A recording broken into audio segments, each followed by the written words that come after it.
Hey everybody, Madeline here to talk about Saturn moving into the sign of Aries, which happened yesterday at 8:30 p.m. I'll show the chart in a minute. Now, what I like to do is I like to look at a transit right as it occurs, just like you would a birth chart for a person if you were doing a birth chart reading for a live birth. So, let me go ahead and take a look at the minute that Saturn moves into the sign of Aries. And this is a big transit. This is a 30-year cycle. Aries is the first sign of the zodiac. So we're looking at a brand new 29-year to 30-year chapter initiating in wherever Saturn transits in our birth chart. When it's in the sign of Aries, it's that fiery energy to go, be inspired to start something new. It's it when the beginning of the zodiac is at 0 degrees Aries is the most potent energy because it takes that kind of energy to initiate something new and to break through the ground, as it were. So here we are at 29:59 degrees of Pisces on May 24th at 8:35:28 p.m. We're going to move forward 1 minute, boom, into the sign of Aries at 8:36:28 p.m. Now, what I like to look at first of all is the ruler of the sign that the planet has shifted into, and you look at it right there. Mars is in Leo, which is a favorable energy for Mars. Now, we're really looking at this transit. This is going to indicate the general character and outcome of this transit, which is going to be from May 24th, 25th to, depending on where you are, to February 2028. So this is what's going to be, this is the story, as it were.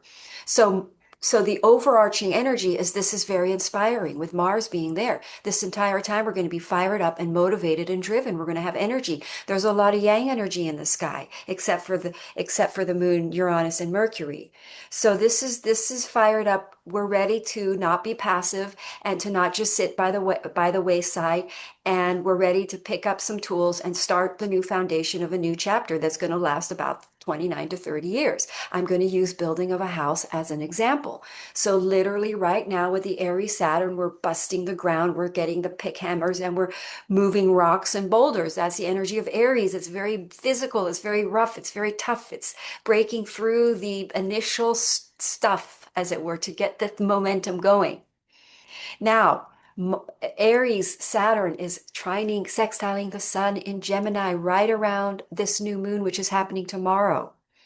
So break through new ideas that are going to be a big part of this new chapter that we're beginning. And this is a very positive shift from Saturn into Aries when I look at these trines. We've got beautiful trines and sextiles, which is a very good omen for the outcome of this transit, which basically means we will have expanded ourselves in a very abundant way by February 2028, or have at least created a very strong foundation. And then after that, we're looking at flow and ease because Saturn goes into the sign of Taurus, which is a very nice energy again. So Aries in Saturn is a fall energy. It's a very stop and start energy.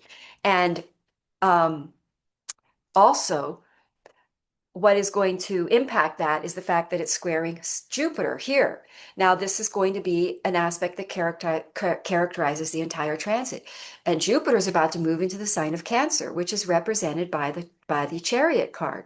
The Chariot card is feminine and masculine energy. Jupiter will be in a feminine. Jupiter will be squaring Saturn in a masculine. So what does that mean? Stop, start, stop, go, stop, go. And what are we doing? We're going forward, then we're stopping and we're connecting with our intuitive and we're making sure we're in alignment with our Dharma and our calling. Go forward, stop, make sure we're in alignment. Otherwise, we're going to create a faulty foundation. So we're going forward, but we're stopping. Jupiter's stopping. That square is making sure we're in alignment. It's sort of like if you're layering logs on top of each other. You get the log up there and then you slow down and you stop the procedure and you adjust the log and make sure it's in shape before you put the next log on.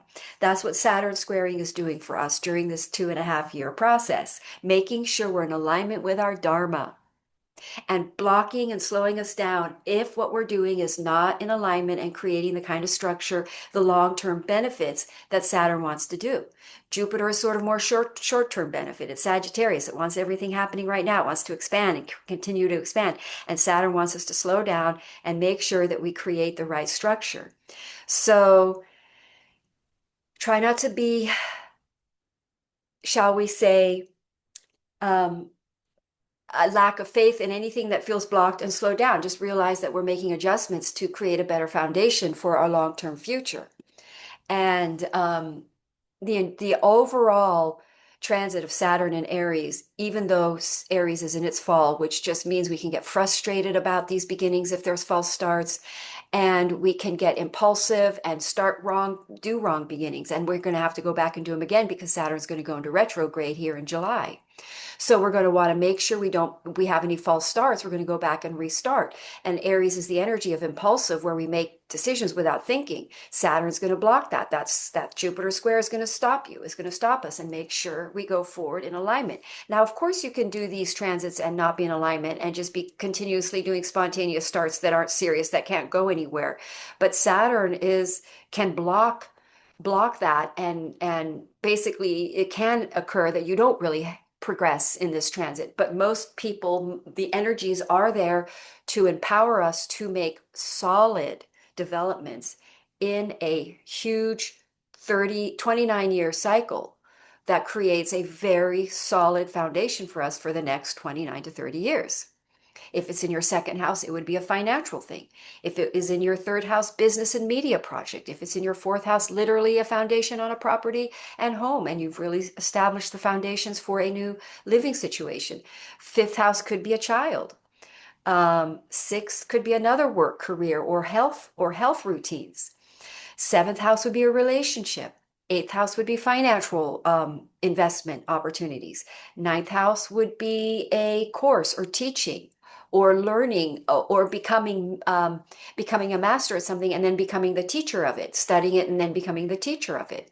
10th house is career, establishing a new structure in your career that's going to stabilize you for 29 to 30 years. 11th house would be media projects again, or networking, or becoming published, writing, publishing, or meeting new tribes and people and becoming much more well known.